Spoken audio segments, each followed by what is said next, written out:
Oh, I thought I had that on loop, but I guess we're just gonna go with the one time. I took it off loop because I had not been taking the Flamebird sound effect off of loop, so I did that. So we're trying something new here at Supergirl Radio on these live streams. I was just tweeting out or posting really on X now that we were live. So if you want to join us for a discussion of episode 8 of My Adventures with Superman. Feel free to join us in the chat and leave comments if you want to, or questions, anything, any thoughts that you might have.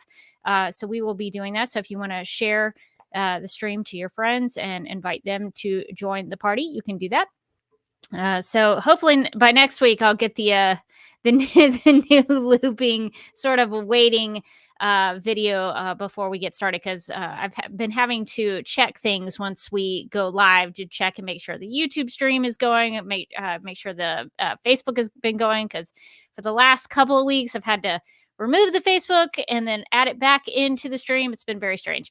But this week it seemed to be okay. So I think it was a thing of scheduling things in advance. And there was some buggy stuff that nobody cares about but me. But hopefully wherever you're watching us on YouTube or Facebook, you can also watch us on the Supergirl Radio Facebook page if you would prefer that. So you can do it there as well. So we'll be talking in this week's live stream about Vicky Vale. We will be talking about Superman's battle with the General and all of those folks. And I brought some YouTube, or I guess it's YouTube in My Adventures with Superman, but I have some analytics to share about all the various YouTube channels that were mentioned in episode 8 of season 1's My Adventures with Superman. So Morgan, I see you down there. Are you ready to go? I'm going to go ahead and bring you in, and then we'll go ahead and get started. You should have the doc. I do. Okay, perfect. All right. Well, I'm excited to talk about the YouTube analytics because I am ready to get into it. I had some questions. I noticed some inconsistencies. I did too. Let us do this. Okay, we are going to talk about it. So if you have any thoughts, comments, questions about My Adventures with Superman, the 8th episode, the anti-penultimate episode of season 1, titled 0 Day Part 1, please drop them in the chat and we will get to them. So we are going to go ahead and officially get started.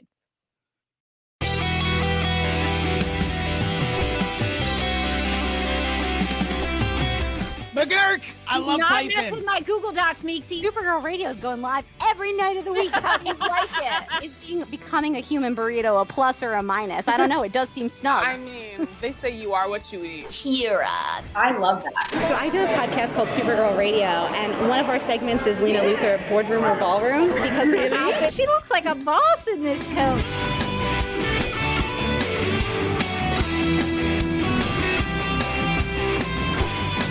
Nasty Luthor like a different Luthor?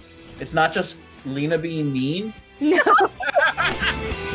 Helen Slater here. It's so fun to know that you're hosting a podcast called Supergirl Radio.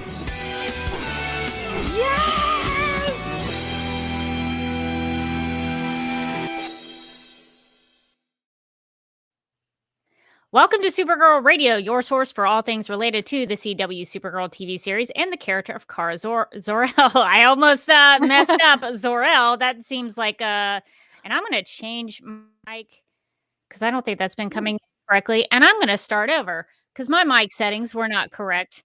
And we're just going to get it right. So I'm just going to do it again. I'm going to start all the way over. Welcome to Supergirl Radio, your source for all things related to the CW Supergirl TV series and the character of Kara Zor-El. My name is Rebecca Johnson. I'm Morgan Glennon. And we are live and wired on the DC TV Podcast YouTube channel and the Supergirl Radio Facebook page to discuss and review my adventures with Superman's eighth, that's a hard word to say, number 8, an anti-penultimate episode titled 0 Day Part 1. I was reminded by one of our listeners on Twitter, now X, that anti-penultimate is a word that you can say. We love the word penultimate here, which means the episode before the end. But anti-penultimate means the third episode before the end. Ooh. So I think this is the third, right? I think that's right. This is the 8th and 9th, and then the 10th is the end. So I'm going to proclaim that this is the anti-penultimate episode. So we're going to get into discussing 0 Day Part 1 of Season 1 of My Adventures with Superman. So we don't have any news, so we're just going to dig right into the episode. So the episode description from Max reads, quote, Lois meets her journalism idol, Vicki Vale, only for Vicki to make Lois question her loyalty to Superman. Meanwhile, Superman hunts down Task Force X while dealing with a new power, unquote. He does do that in this episode. So, Morgan, my first question for you, because this is an episode that hinges so much on her appearance. We get the introduction of a Batman character who mostly exists in the Batman universe, Vicki Vale. So what did you think about Vicki Vale? I love Vicki Vale. She is a villain for our times. I feel like even though she's doing all this to get ahead, she wants to get that job, so she is leveraging the Daily Planet to do it. She will talk to 100 people who are like, Superman is good, but she's gonna find that one person who's like, actually Superman is evil, and she's gonna give them the exact same amount of time in the article. I just know that for sure. Yeah. It's like, it's like 100 scientists say the sky is blue, but Randy on the corner says it's green. How could we know what the truth is? It's like, Can we talk about the one person who gave her the I think negative? We should, because the negative opinion. Because again, we know he had like a bad work situation. He did. Like, we're sympathetic. Alex, ask more for yourself, advocate for yourself. But also, I don't know that it's Superman's fault that you lost your job. I think it was your crazy boss who tried to kill a bunch of people. Yeah, I think it was the technology that you worked on that ended up doing that. Yeah, Alex. I have some questions about Alex, because I know in his first appearance on My Adventures with Superman, the chat seemed to think that there was a theory that Alex could end up being Lex Luthor. And yes. I, after watching this episode, think that is a great idea. And if they don't do that on the show, I'm actually going to be disappointed by it, because when he showed up, I was like, ooh, I am getting some Lex Luthor vibes. So the vibes I got from this episode were that Alex says that Superman is no hero and that he's the end of the world. That sounds something like Lex Luthor would say. And then the general repeats those exact words at the end of the episode. So the bad guys already have the same opinion as Alex here does. Alex is also shown wearing purple, which is also something that the Luthors tend Luthor-like. to do. Yeah, so I don't know. I think if he doesn't become Lex Luthor, I'm going to be a little disappointed. But I thought he was really giving me some Lex Luthor vibes in this episode. Yeah, the hype is real for me at this point of Alex being Lex Luthor. I think it's kind of clever. We already know that he's like in the business realm, you know. He was real sad to lose that job at that tech company. So maybe it's time for Alex to, go out on his own, start his Yeah. company. Move that head and like start going crazy. I mean, Luthor Corp sounds like a good name. Yeah. For that, he could maybe go with that. I think that's a good solid name. We're just, we're pulling things out of the air, but but Luthor Corp could work. Yeah. So Mind the Gap says Alex is either Lex or the next Parasite. He very well could be. New Rachel says that she thinks Alex will lose his hair next. So we're going to keep our eyes on Alex because I don't trust him either, New Rachel. I think he is suspect. Electra WWF in the chat says maybe call it Alex Corp. Oh, that's an idea. That's a twist. That would be quite the twist in the show. It's like he's Lex Luthor and his company's called Alex Corp. And he's like, don't call me Lex. That's my father. Call me Alex. I'm just a cool happening guy. And then Alex just like rides off on a skateboard or something. I don't know what this version of Lex Luthor is in my head, but I could see it happening. He's just Tony the Tiger in my head, I guess. Puts on his baseball cap backwards and skateboards out. Who knows? This is a very creative show, so I think it could work. But yeah, so Vicky Vale is going around getting all these different interviews with people. She talks to Captain Immonen, who is the 5th unit pilot that Superman saved when his engine stalled out.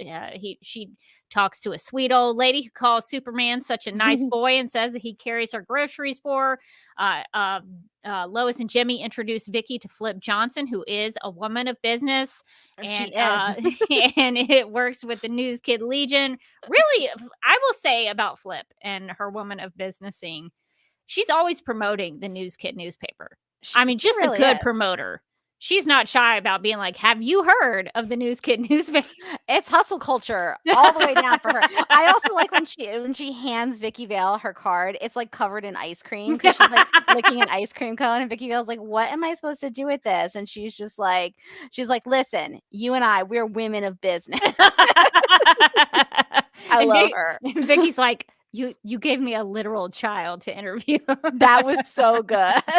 So good. I really did love that we got the News Kid Legion again. Yes. So we have all these interviews. We get to see some good positive mentions of Superman, and then there's some negative stuff that's coming from Alex, maybe Lex Luthor. We don't know.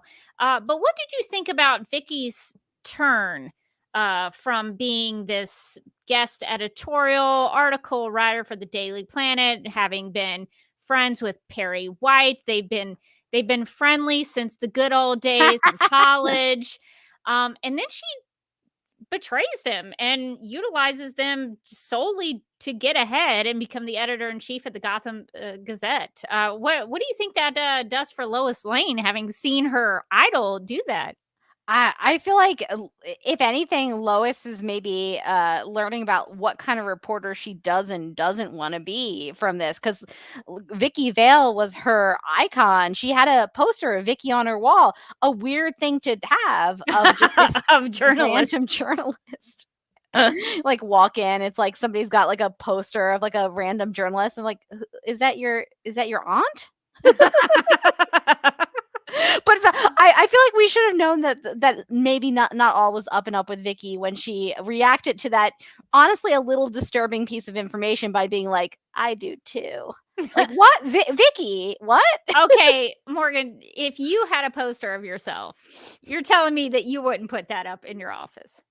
I mean, I guess no, I don't know, because I don't think I would want like my own eyes staring back at me as I worked.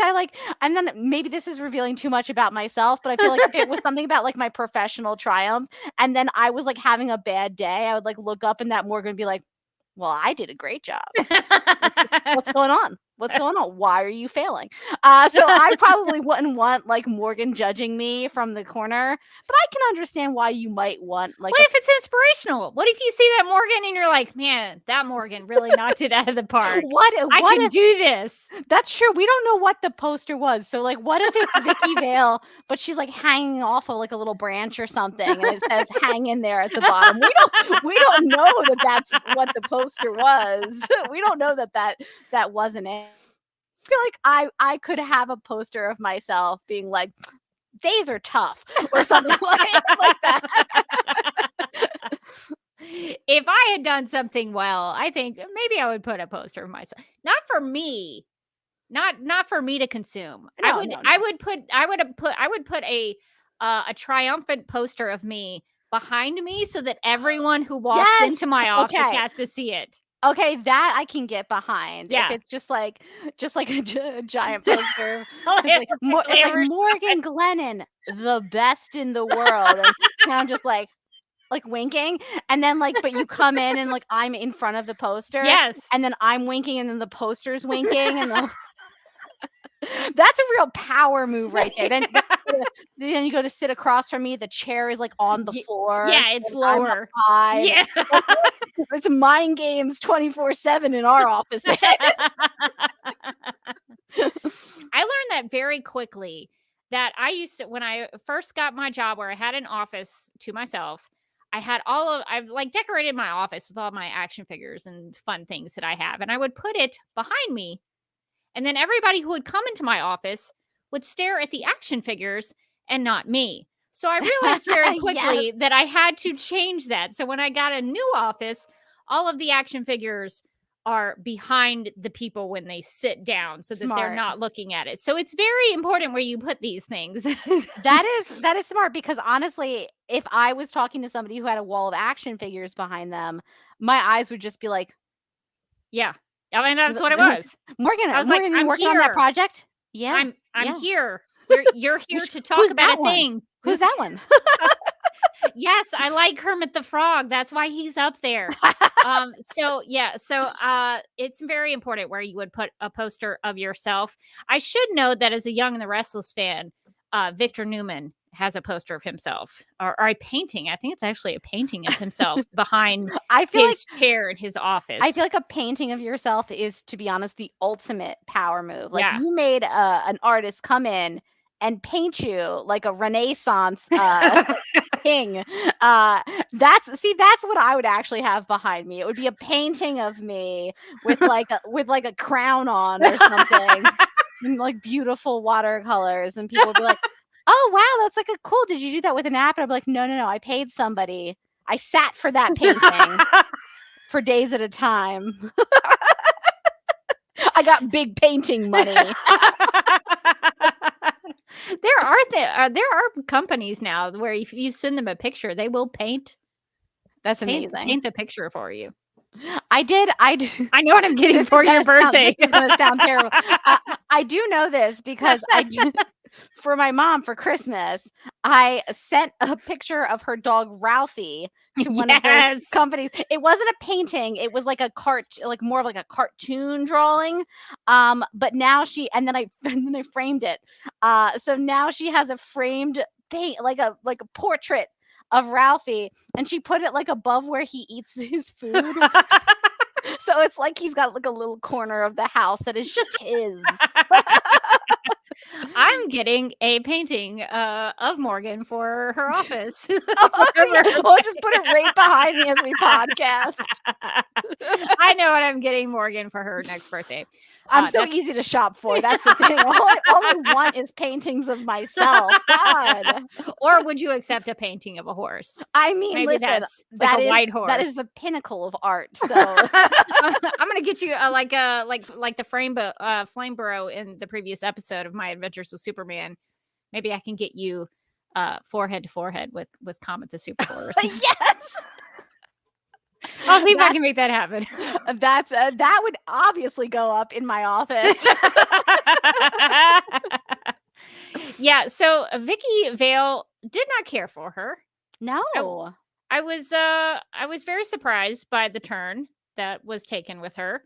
twist. she did seem to be a good reporter somehow. She broke the Queen Industries inheritance scandal, which I want to know more about. Yeah, let's get into that. Oliver Queen. Yeah, what's that about?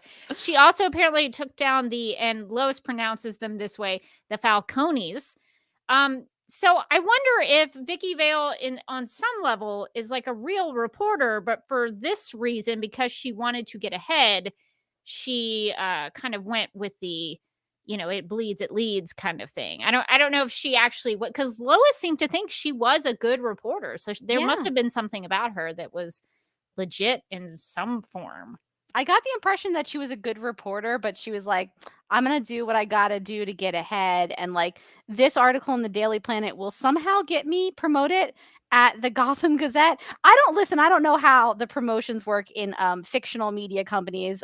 The real media companies are barely hanging on. So, but I don't know that like an op-ed in a rival newspaper would necessarily get you promoted unless that op-ed made the Gotham Gazette think, oh, she's going to go over to the Daily Planet. Like, we better get her. It's like a bidding promotion. war. Yeah. A bidding war. Okay. Yeah. So that is kind of clever, but it didn't need to be like a takedown of Superman. I feel like it could have been any article at all. Yeah. She maybe could have investigated the crime involving unknown technologies and giant robots in the city. She could have looked into that too. Felt like that one was kind of right there for her. But I guess Superman is the shinier thing that you could use and abuse there. I feel like they kind of set that up in like her, like the joke about how her and Perry were college friends, and then that photo, which is your background of her with the giant number 1 and Perry with the tiny ribbon. Like the idea that she's kind of like, she might be a good journalist or reporter, but at the end of the day, she's kind of out there for the glory versus, just doing solid reporting. Like she's going to have her Vicky Vale poster on the wall. She's going to get that big job title. She doesn't really, it's not like for love of the game. I don't think. I think there's a big dash of like, she's in it to kind of enrich herself and like make herself feel better. Yeah. And I have a feeling that Perry White is not going to take this lightly. I feel like he's going to continue to have a grudge with her because she called him Pear Bear and he did not seem to enjoy that very much.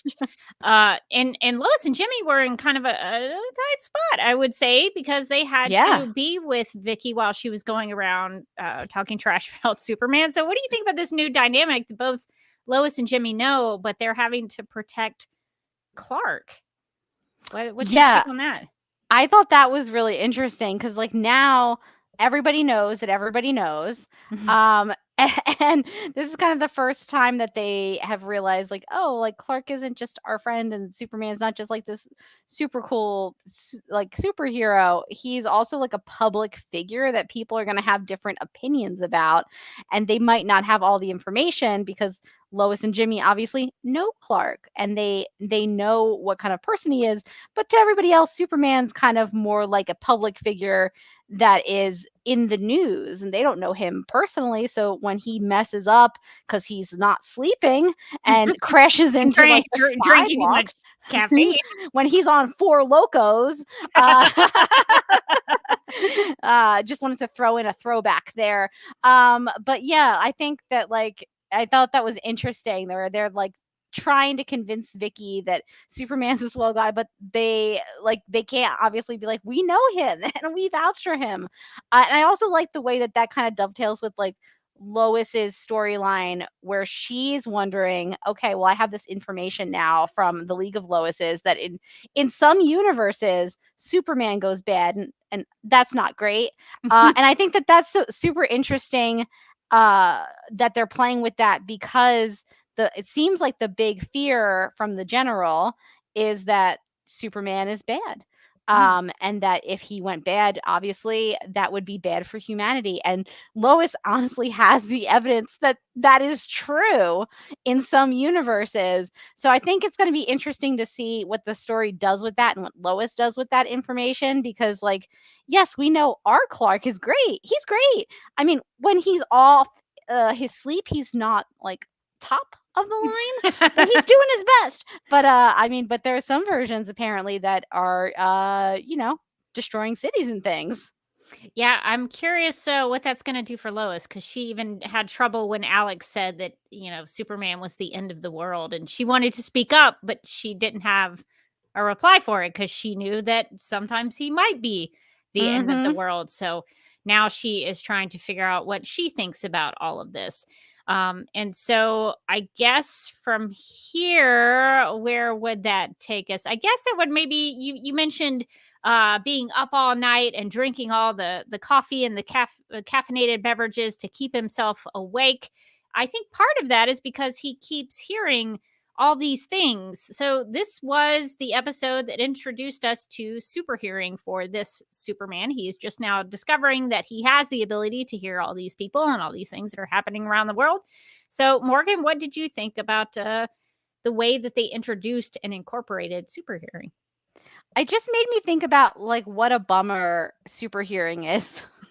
like how do you just go about your daily life when you can always hear somebody in trouble? Like at some point, like that would drive you insane, I think. Like maybe like actually insane. Like how like you're just like, okay, I'm gonna go get some sleep now, and then you hear somebody be like, I am currently dying, and you're like, okay. And I feel like it really opens up the can of worms with like things like Superman and superheroes that they, like you can't think about too much, which is like whenever they're doing something that's not superheroing, like people are probably dying. Probably. Like when Clark sleeps, some people die. It's like I guess only have accidents during the day. Right, exactly.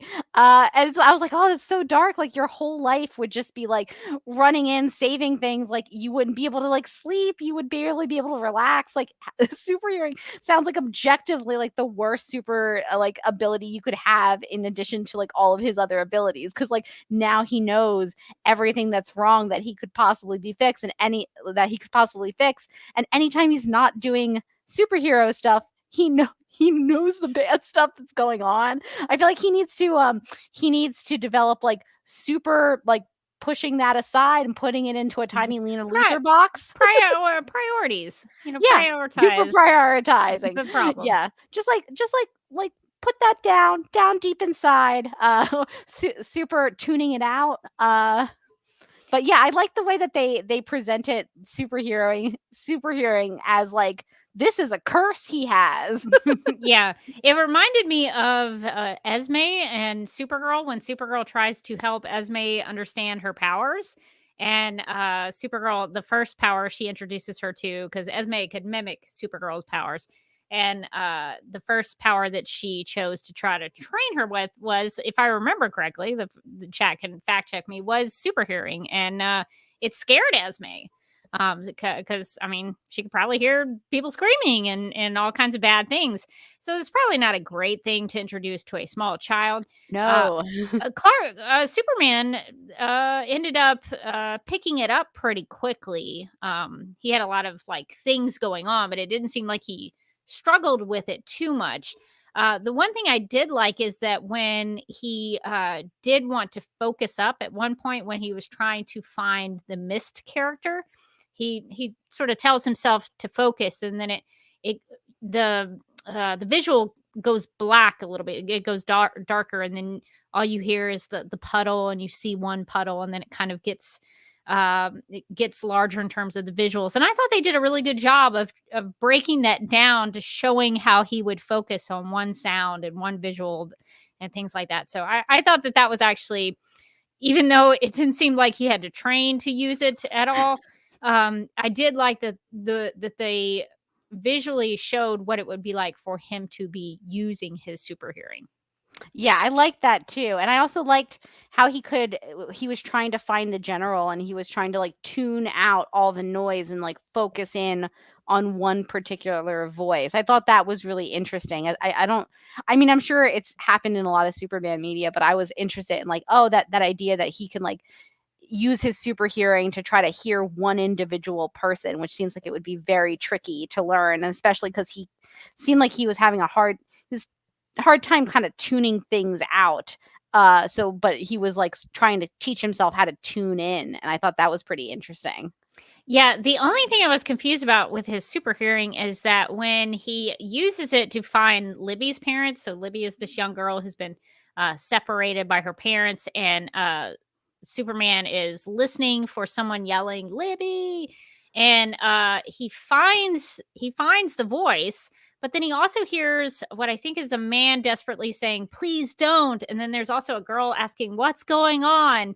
And it goes back to your point, Morgan, that even if he's trying to find one person with his super hearing, is he also ignoring other people who are also crying out for help? So I was like, did he ever go back and try to help those poor people? I mean, he found Libby's parents, but those other people. I think he just curled Oh, up in a well. ball and started sobbing, like, which is what I would do. That's how I would handle the situation. And I think it's the right way to do it. I saw an interesting comment from Electra WWF in the chat who says, there was an episode of Lois and Clark, The New Adventures of Superman, where Lois got Clark's powers by accident and had an emotional breakdown over the super hearing when she couldn't help everyone. Yeah, that's kind of how I would play it too, I think. It is hard to be Superman. People don't realize it. So yeah, I guess we've started getting a lot of his powers. I'm still waiting on super ventriloquism. I think Any episode, it's coming. It's coming. Maybe in the finale. If anybody is going to adapt super ventriloquism into a Superman TV show or movie, I would think it would be this show. So I have faith in this show. So he has developed another superpower.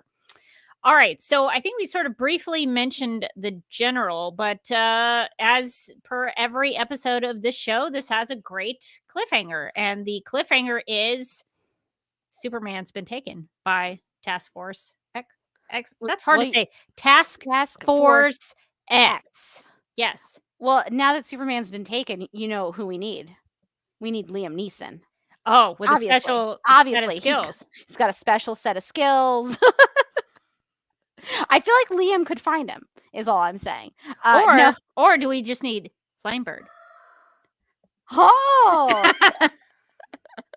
Well, I mean, we'll get into the YouTube analytics later, but obviously, Jimmy's doing well. He's got that monetization all up and running, I'm sure. Who needs to be editor-in-chief of the Gotham Gazette when you can have millions of subscribers? Start a Patreon, Jimmy.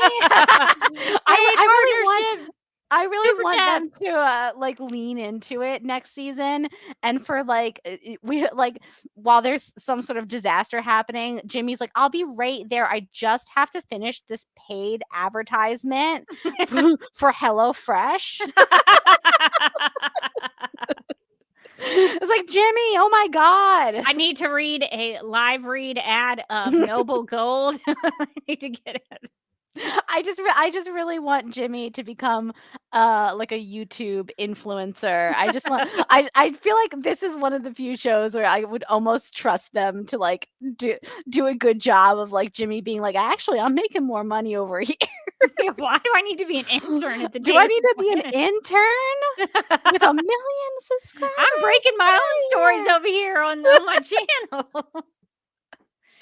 That does cause problems for the storytelling. It does. It does. I guess the only reason he would stay at the Daily Planet is to be with his friends Clark and Lois. Yeah. Yeah. I mean, Clark, his good friend Clark, is kind of the source of a lot of his views and his stories. What if he just starts like following like Clark around and he's just like, I mean, listen, I, no pressure, but like the numbers have been down this week. Maybe you could like do something like extra heroic for your boy. Does he have to share that monetization with Superman though? Jimmy just becomes like Mr. Beast. He's just like in all of his like little thumbnails. He's like, is Superman real? Yes. Perfect. But no, going back to the cliffhanger, I thought again, super well done. I really love how they do the cliffhangers on this show. I immediately wanted to watch the next episode. It wasn't there. I was mad. And I want to know what happens now that now that Clark has gotten kidnapped by the General and Amanda Waller. Like, where are they going? What's their plan with Clark now that they have him? Are they going to try to like suicide squad Clark? And whatever it is, it's not good. Mm-mm. I anticipate them trying to maybe do some experimentations on him. They did send out the goons to beat up on Superman. Deathstroke, Parasite, Heatwave, Livewire, Silver Banshee, Roughhouse was the Albert character. So all of them, like, I mean, they put up a pretty good fight against Superman. So yeah, I don't think it's anything good. I don't know that Lois and Jimmy will be able to track him. I don't know how that's going to go. What are they Yeah, going I to don't do while know. Superman is gone? We did have some questions in the chat about the General because we still, like New Rachel says in the chat, we still don't get his real name. He's still course just not. the General, but he's hanging around with his pal Mandy, his very close acquaintance Mandy Waller. So she is still there with him. Electra WWF wonders, wonder if the General had other run-ins with other Kryptonians. That could be a possibility. That could inform the reason why he is so suspicious of Superman in particular. Yeah. And New Rachel says it's real convenient that Lois Lane did not see the General. So nobody Very has said convenient. that he's not Lois's father. That's So true. he could still be. That is very true. The plane did fly like really low over Lois and Jimmy. So I wonder if, as it was flying away, the General was like, "There's my daughter." That's gonna be a problem for me This is later. gonna be a weird Thanksgiving, as always. Yeah, I do not know what they are doing with Superman, but I'm interested to seeing what they do with it because I guess they could have tried to kill him. I mean, I guess that was Yeah. the goal, but it didn't happen. So I wonder if they'll try to keep him around for any kind of reason. I think the reasons are going to end up being nefarious, and I'm excited to find out more about. I think we're going to get the sort of the backstory of the General, who may or may not be Lois's dad. Who knows? And Amanda Waller. And again, I really want to get into that relationship. Me too. How long have they known each other? How well do they know each other? Mandy? I don't think she lets people call her Mandy. I don't think she just does. willy-nilly like that. She's killed people for calling her Mandy For before. sure. Yeah. But not the General. She's like, oh, sure. Let's not kill him now. Could you imagine like the weird dates that they would go on? They would be like, we have to like kidnap this person. Yeah, and that would probably end with some weird candlelit dinner where they're filling out government secret agent paperwork or something. Yeah. So I guess we'll have to wait for 0 Day Part 2 to find out more about what the Task Force X does with Superman. Trying to make sure that I say that correctly. Mind the Gap in the chat says maybe 0 Day is a reference to a prior Kryptonian encounter. Ooh. That could very well be. I did like that the big fight between Superman and I'm going to say the Suicide Squad because Task Force X is difficult for me to say. It's impossible to say. It's the ISK and the Force that together is very difficult for me to say. So the Suicide Squad fights Superman during like has a blackened sky. Everything is gloomy and cloudy, and I thought that was a good way to portray visually that fight because it's a bad thing for Superman. He's not able to win out. So I think for this fight not happening in like a bright sunny day is a good choice. This is a really negative thing for him. So I liked that visually they went with like a cloudier, darkened sky for that fight. I thought that was a good creative choice. Okay. All right. So the last thing, Morgan, that I wanted to discuss. Let's get into it. And if there's anything else that you wanted to talk about, we'll wrap up our thoughts in that. But there were a lot of screen shots, a lot of shots of the YouTube channels and the subscriber counts, and there are different YouTube channels that we were shown here. So I just wanted to run through those really quickly because we've talked about Jimmy's YouTube channel and his need to get more subscribers, get more followers. So here he had 7, almost 8 the last time we checked in with him. So last time we checked in with Flamebird, he had 7 followers. So now he okay. So here's where I found an inconsistency.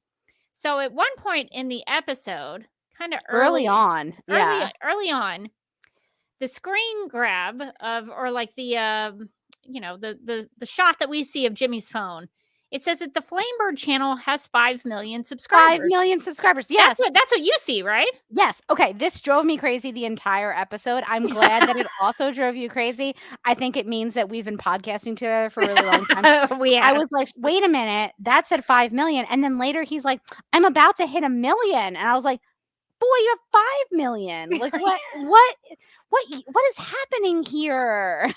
That is exactly what I thought. And then he eventually says later on in the episode, "Oh, I've got 2 million now." And I was like, "But you had 5 million at the beginning of the episode.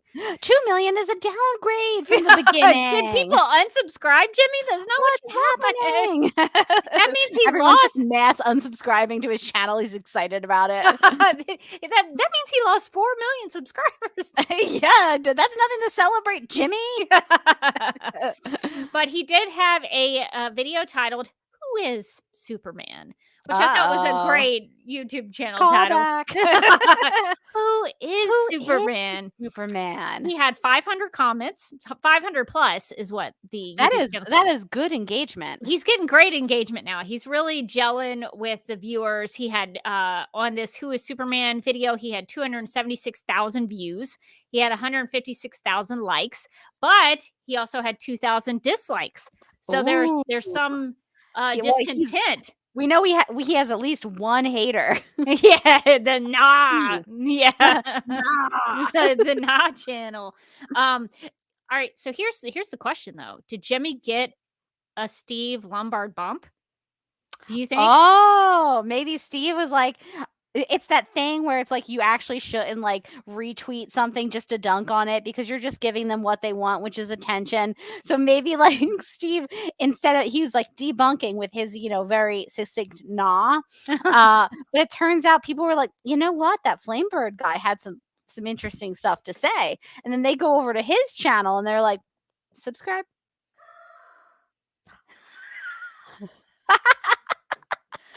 So yeah, I think he got a Steve Lombard bump from all this. So, but then like while talking to Superman about the general, Flamebird got 1 million new followers, which was weird because he had 5 million. And then he said he had 2 million, but he really had 5 million. So I was very confused about that. Then we get the Lori Lamaris channel. I don't know if you caught that. Oh, I did not catch what the channel was called. So we got 2 new channels that were introduced to the My Adventures with Superman social media world.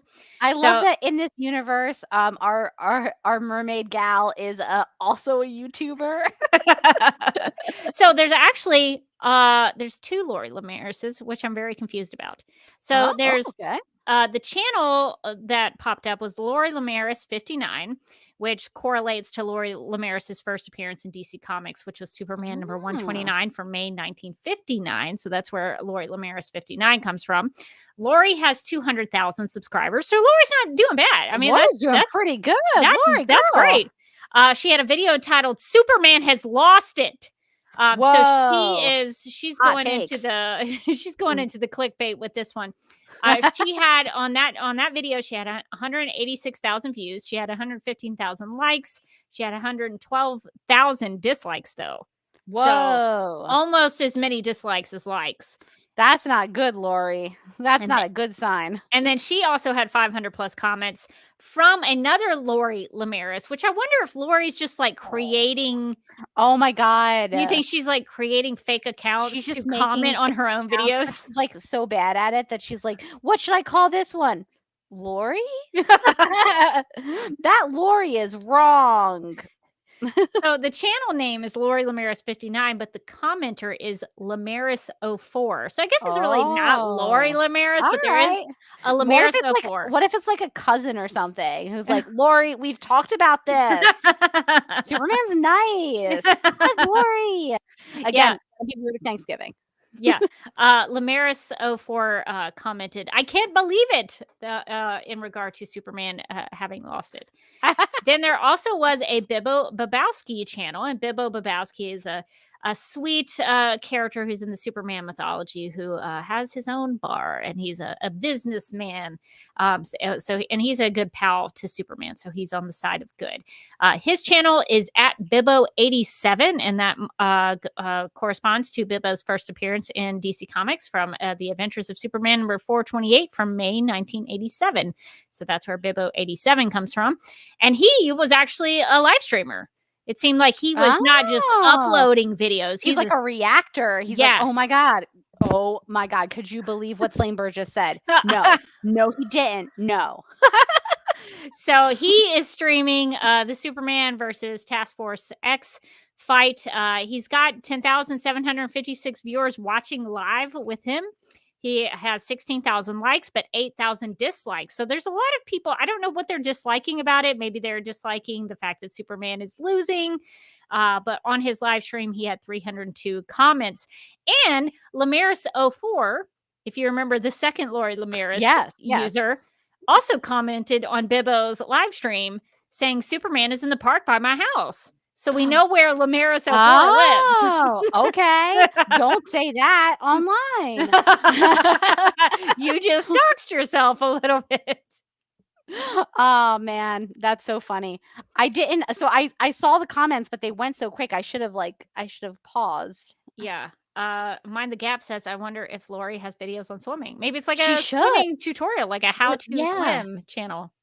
You ever see like sometimes there'll be like a channel and they'll like post like one like off topic video and that's the one that blows up. Maybe this is like Lori's thing where Lori's like, I know that all I'm usually talking about is like synchronized swimming and like having wonderful hair and being beautiful in the ocean. But I do have like actually kind of like a hot take on Superman. I just post it like no one's gonna watch it, and then suddenly it like blows up, and they're like, "You want your hot takes on other superheroes?" Lori just like becomes like a professional hater of superheroes, using that clickbait. So that's the end of my YouTube an analytic assessment here. So we want to keep up to date on how things are going for the various YouTube channels in the My Adventures with Superman universe, including the Flamebird channel, which is now just hopping. It is. Yeah. I mean, it's one of the biggest channels on YouTube. I mean, you get 5 million subscribers. You're doing good. You're getting a plaque. He should have a plaque from YouTube by now. A gold plaque. He should be like, look at me. Yeah, we will keep on top of this important topic, which is how many subscribers Flamebird has at any one point. There you go. And and whether or not they mysteriously disappear and then reappear.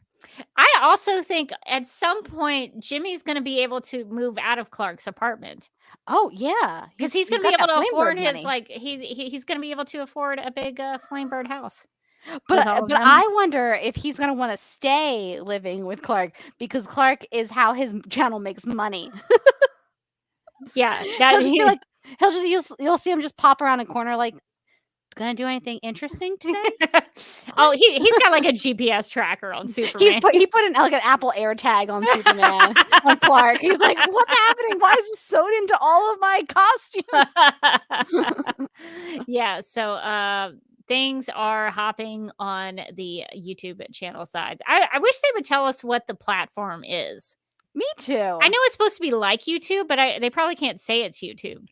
I don't think that they can say it's YouTube because of like copyright. They'd probably have to like pay YouTube some money or something. Although it seems like a great promotional opportunity. You too can be like Jimmy and start your own channel and have your own Flamebird. Oh, I was early on that one. And maybe you'll get 5 million, then 1 million, then 2 million subscribers. Now I want to go and just because I know we checked on this before, but just in case they've taken our advice. Is there a Flamebird channel yet? Ooh. Should we start one?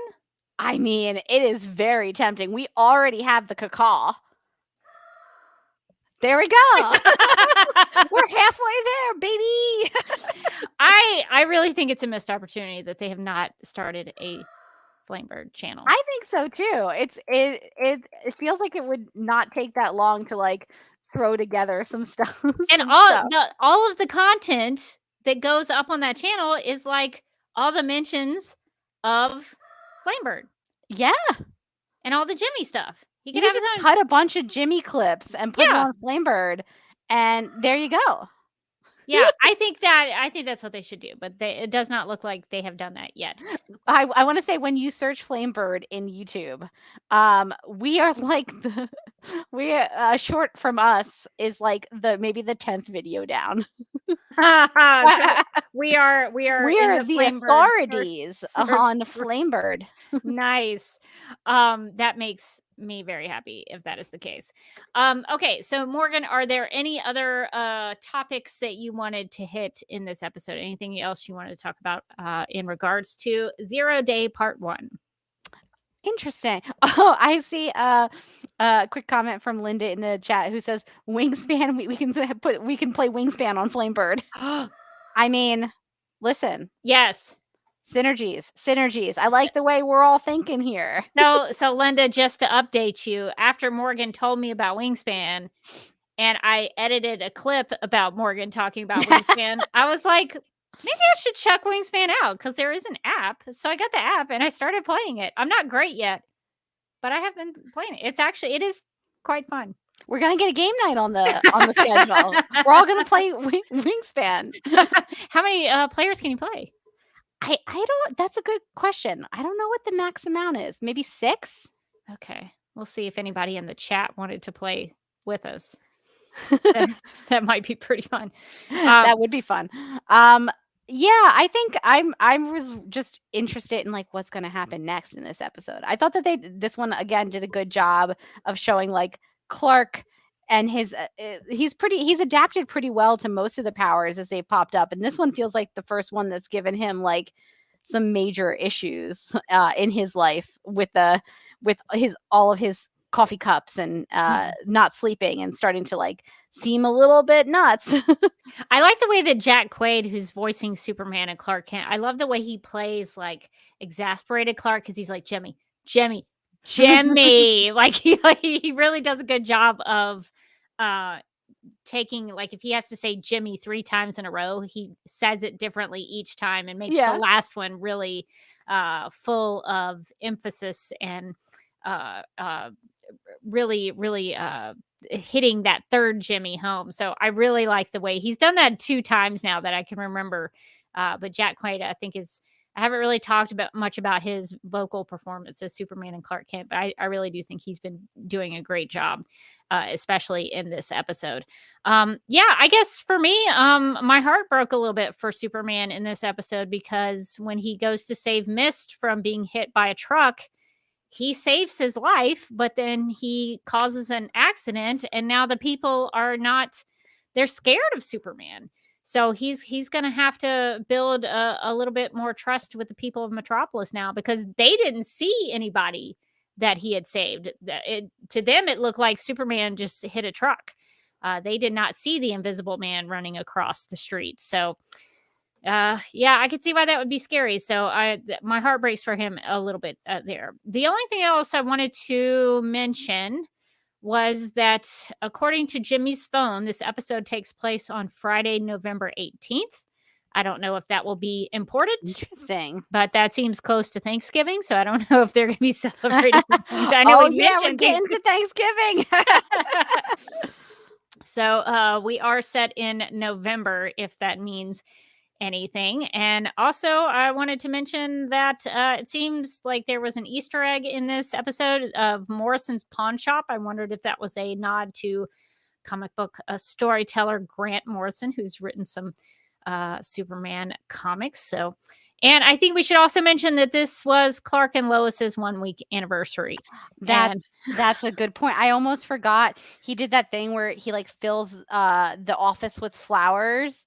Very romantic. It seemed like a good thing she didn't have allergies because there were just flower petals floating everywhere. Yeah. So I guess then Superman or Clark and Lois's anniversary is November 11th.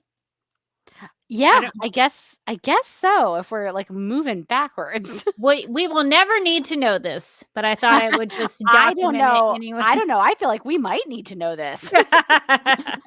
So I thought I would mention it just for posterity's sake. Okay, well, I enjoyed this episode. I thought it was another good one. I'm excited to see what happens in the penultimate episode for 0 Day Part 2. Okay, all right. I think that is going to do it for our thoughts on the episode. But Morgan, I think we have an email from Mark. Would you like to read it? Sure. So Mark writes, I had a few thoughts on 0 Day Part 1. Morgan, I promise no tongue twisters this time. Thank you, Mark. Always appreciate it. All right. First thought, Vicky Vale.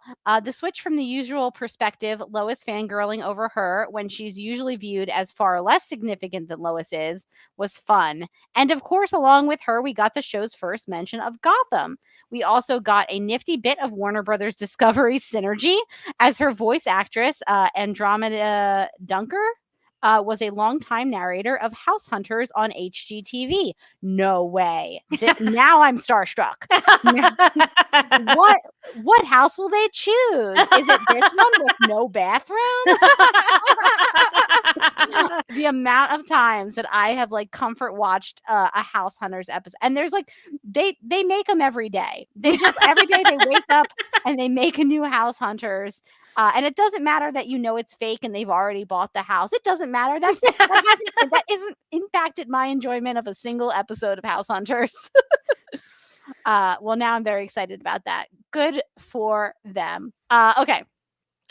Mark goes on to say, one of the storyboard artists posted the 3 stages cells on, and then he crossed out Twitter and put X. But still, the sunrising shot of Metropolis was really cool. I realized something with this episode. I realized something with this episode. That Flamebird sound effect they use. Thank you. I think is Jimmy's phone notification ringtone. Oh yeah, he was getting that a lot. It was a lot of yeah, there's a lot of notifications happening. I now want to go back and rewatch to check that theory out. So if that was your evil plan, show, it worked. Did you notice when they were showing the live YouTube feeds of Superman messing up, the accounts were owned by Lori Lemaris and Bibbo? Bibbo? Bibbo, yeah. Lori even commented on Bibbo's video if you look closely. We noticed. We've gone through all and of by we, I mean Rebecca. But I noticed that thing at the beginning where the YouTube analytics didn't mesh up. I noticed that. And finally, I started to wonder something. Remember back at the start of the season when they said that Clark's pod seemed to be growing bigger under the ground? With all the mentions of evil Kryptonians, what if Jor-El has an invasion force cloning itself under there? Ooh. Or what if it wasn't Jor-El at all? What if it's Uncle Zalzad? It looks like Valzad. Tal-Ro. Tal-Ro, if I know correctly, is Superman's brother on Superman and Lois. I think that's Tal-Ro. That was the you haven't watched that. I don't want to spoil you. I haven't watched what? Because it has to do with Morgan Edge. So I can't explain who Tal-Ro is. Because if you haven't watched more than the pilot of Superman and Lois, that could be a spoiler. Oh, yeah, I haven't. Okay, I need you to watch season 2. You would love season 2. I just really, and I always feel weird saying this. I want to watch it to follow along with Lana's journey. Lana's been through some stuff. Let me just tell you. I can't wait to find out more. Okay. What if it was those people. We don't know. We've never heard what Al has or AI Oh, has to say. yeah, the AI. You Yeah, know, I thought that was Al. what the Al We has don't to know say. what that guy Al has to say from Al's bar. We haven't had him weigh in a while, so we just don't know. That's where all the aliens are, at Al's bar. I promise I can read, you guys. Well, he didn't put the dots where the AI was. Life is tough, man. Yeah. So that's a good theory, though. Maybe there are evil Kryptonian. I mean, but are they just living underground? If there's like a bunch of Kryptonians down in the ship under the I think ground? we know where this is going for me personally. It's that like I want a spin-off of just like it's just called like Kryptonians Underground. And it's just they're just like little mole people under there. They're just like making little houses and They have a whole society now. they've got a whole society. They're just like living their lives. Sure, there's maybe an evil plan afoot, but they like honestly, how are they going to retire? They've got a 401k and kids to feed. Like it's just become like for over many years, it's become like a whole society down there where they've got like new cultural traditions and and then finally it gets like unearthed and they're like the sun. But they would have powers from the yellow sun, so they could. But what if they're underground so they don't have the powers because they don't feel the sun? But it's just, this is making me think. So, like in the Silver Age, Supergirl and Superboy, they, in order to change from Clark Kent to Superman or Supergirl, they dig holes underneath the Kent farmhouse, and so they burrow underneath the house, I love and it. then they pop up at another point, Sure. and then they're Superman. So nobody knows that they came from the Kent farmhouse. That's the idea behind the suit. They call it super boring, BOREING, I think, like when you bore underground or something. So Kryptonians can dig their way through the ground, but maybe they just choose to live down there. Maybe they choose to live without their powers. Down there. Maybe it's cozy. Who among us hasn't wanted to bore into the ground and just kind of live in there? Have you ever made a fort? It's going to be a lot like that. Maybe they tried to live in our earthly society and they were like, no. They're like, you know what? We've seen Twitter. We don't want. This isn't for me. You know, this isn't. Everyone's on their own journeys, and we're like, we love and respect that, okay? But we love it here in the dirt. It's so nice. It's cool and damp. It's dark, but it's also so cozy, you know? I feel like I'm selling myself on the Kryptonian mole person society. Like I'm ready to sign up and go down there.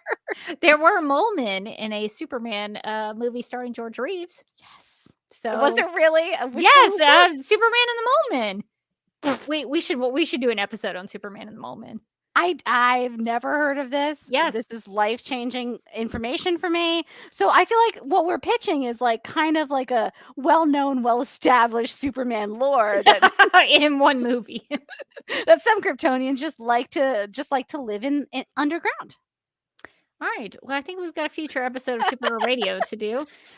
Since we did talk about some Gotham stuff with Mark's email, I thought we could do Rachel's comment here. And the question, do we think Bruce Wayne is Batman yet in this universe, or could there be a different vigilante in Gotham? What do you think, Morgan?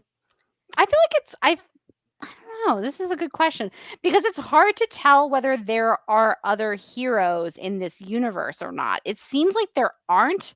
Like Superman is like a new thing. Yeah, and Lori's not doing things with like super people because she's spending all her time on YouTube.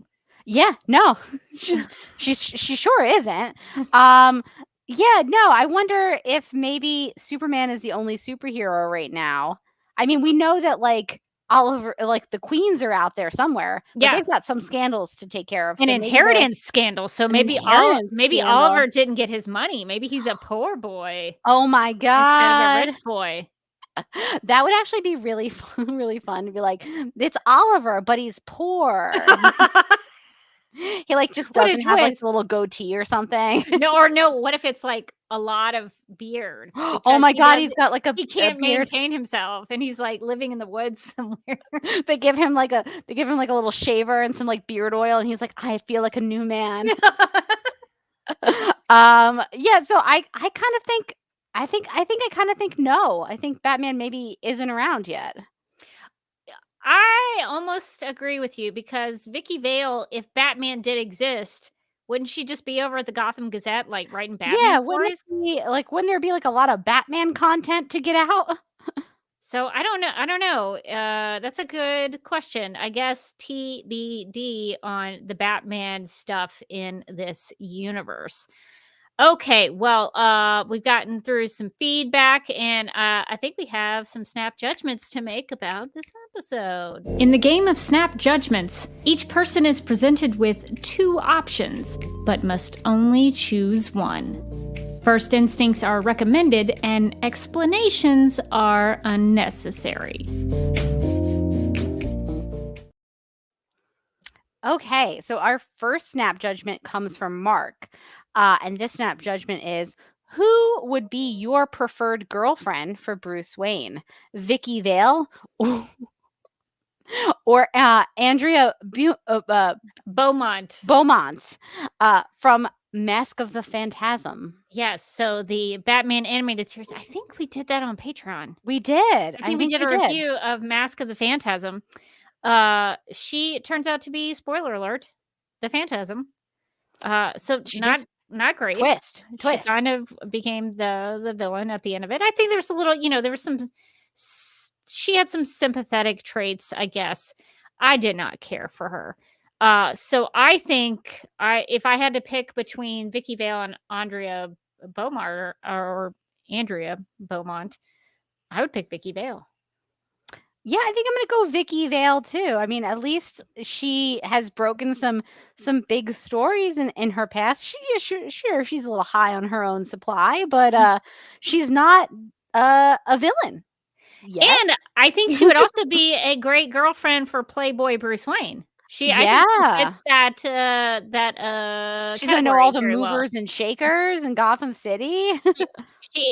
Bruce would probably use her as like a decoy or just a sort of a placeholder girlfriend when he was trying to go somewhere to do something. He would be like, I'm going to call Vicky on this one because he has to portray himself as like a playboy womanizer so that nobody knows he's Batman. So I think she would probably enjoy that actually. So I'm going to go Vicky Vale on that one. Okay. Our next snap judgment is from Rebecca. That would be me. I did this. Okay. More impressive story covered by Vicky Vale. The Queen Industries inheritance scandal or taking down the Falcones. Well, the Falcones are in the Batman universe. They're a crime family. So I guess, there's an inheritance scandal. Yeah, that's probably like a legal thing. It sounds kind of boring. So I think taking down like a mobster crime family, I think is, in my opinion, a little more impressive. Yeah, I'm gonna agree with that too. I think like taking down a mobster is just kind of more impressive than like which rich people did and did not get their money. I'm not saying that it's not a tragedy for Oliver Queen. I am saying that I don't care though. So, let's take out a crime family. Let's do something with our investigative journalism. Yeah. Although I am very curious about this inheritance scandal, I feel like if we were just judging by how much more I want to know about the story, the inheritance scandal would probably win. They need to follow up on that, I think. Yeah, let's get a follow-up story, Vicky. I think Superman needs to meet some Justice League friends in season 2 of My Adventures with Superman. That would be amazing. All right. Which nickname do you think Perry White hates more? Lois and Jimmy calling him Chief or Vicky Vale calling him Pear Bear? It's got to be Pear Bear. I mean, it's got to be Pear Bear. Yeah. It's coming from the woman who outdid him. And now she's rubbing it in his face. Also, like, unless it's from like a significant other, Pear Bear is just kind of it's kind of condescending. Yeah, I think so. It's There's really no like kind way to read Pear Bear unless they have like a relationship with each other. Unless it's like a pet nickname. Otherwise, no. You can't call your friends Pear Bear. well, and I don't think that Vicky and Perry are friends. I don't think they're like friends. She thinks that, but I don't. She's like, Perry and I have had so many good times. Perry's like, yes, good times. So that is going to take us out of Snap Judgments.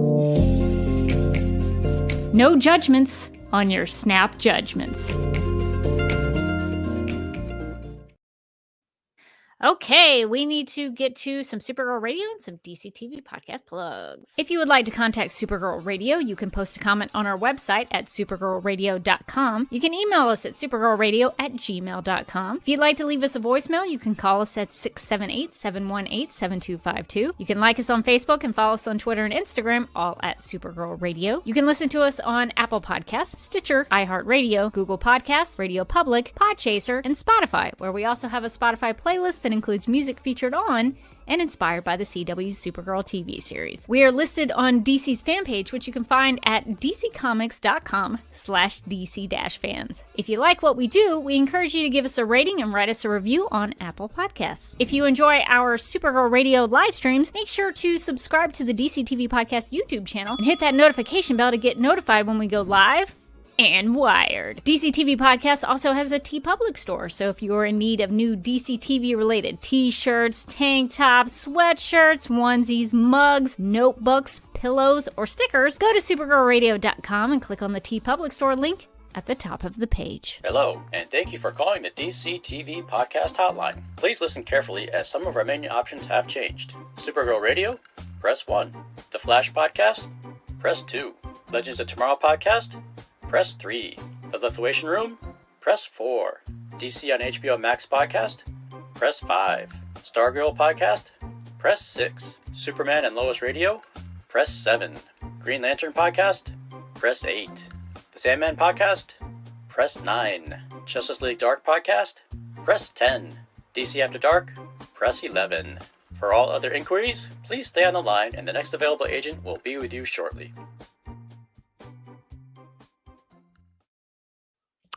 And we have some designs related to Zero Day Part 1 in the DC TV Podcast TeePublic store that we would love to suggest. Yeah, we've got some Gotham-related stuff Ooh. in the DC TV Podcast TeePublic store. If you are a Batman fan or just want to wrap different things around Gotham City, we've got designs about the Iceberg Lounge associated with Penguin.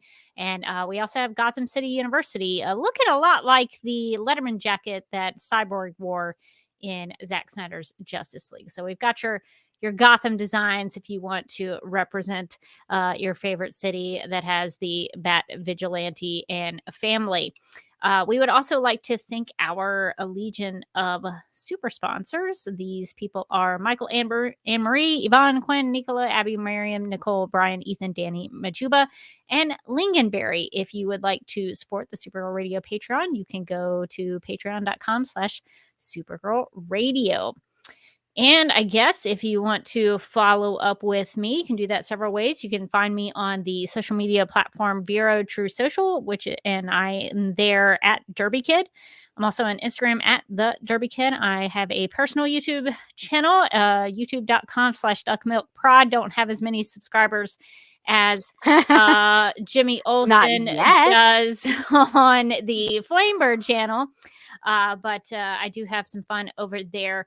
I've got a Barbie video in the works. I've got to finish that this week. I also want to do a reaction to the Rebel Moon teaser trailer that just came out today. So I'm going to try to get to that as soon as we wrap up Supergirl Radio stuff. And then I'll have hopefully some new projects on the horizon with the Duck Milk Prod YouTube channel. If you want to check out my travel blog, it's at Oasis Broom on all the social media platforms. I've got to update that as well. I'm really slacking on all of my stuff. But those are the ways to check me out on the internet. and you don't have to. You should. But you should. Yeah. You can follow me on Twitter and Instagram. I'm at Mojotastic. You can also find me as a co-host on the Legendary Ladies podcast, where we are talking all things pop culture. And recently we talked about the prime rom-com Red, White, and Royal Blue. I was the only one who'd read the book, so I was the only one who was bringing down the mood, being like, that's not how it was in the book, which everyone loves to hear and enjoys thoroughly. We also had a recent conversation with Kat about her newest Kickstarter that is doing incredibly well, Beast in the Snow. So if any of those things interest you. Oh, and we also talked about the newest season of Impact Winter, the audible audio drama about vampiros. So if any of that stuff interests you, you should definitely check us out. We are now doing some actual streaming on YouTube, so you can watch the videos, or you can just subscribe to the podcast, and this way you'll always know when we drop a new episode. So, vampires, are you now in like spooky season? Has that Not has yet, that but arrived? we When are does that start? currently planning spooky season. Okay. Spooky season, I think, is we're gonna do for October. Okay. Although who knows, maybe we'll start it early. But I think we have a couple of good ideas for what we're gonna do for spooky season. So I'm excited. I don't think that Amy is super excited, but as every year she just kind of deals with it for spooky season. That would probably be me as well. I'd be like, no, I don't really want to watch another scary movie. I think I'm over that one. But yeah, so that I always wondered, for people who like spooky season, does it start in August? Because I know some friends, like big Halloween fans, they're like, it's August, it's go time. So I didn't know if that was for everybody. Go. I have started spooky season in August before, but in my defense, I think that was 2020 and time didn't matter then. So why not? But usually I think I start around September. That's usually when I start easing into spooky season. Yeah. I love summer, so I don't want to jump ahead too much. But if I hear that there's like a good horror movie, I can justify it to myself by being like, well, I mean, it is August, like spooky season's around the corner. Well, I hope you enjoy it, whatever you're doing this fall. All right. Well, I think that's going to do it for this episode of Supergirl Radio. But until next time, I'm still Rebecca Johnson. And I'm still Morgan Glennon. And we've got that award feeling about this podcast episode.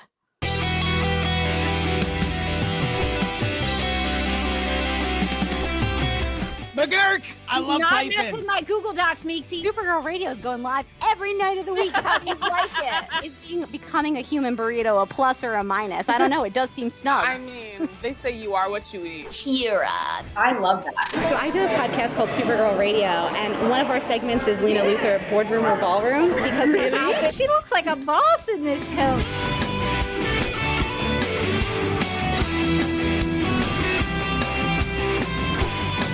Nasty Luthor like a different Luthor? It's not just Lena being mean? No. Helen Slater here. It's so fun to know that you're hosting a podcast called Supergirl Radio.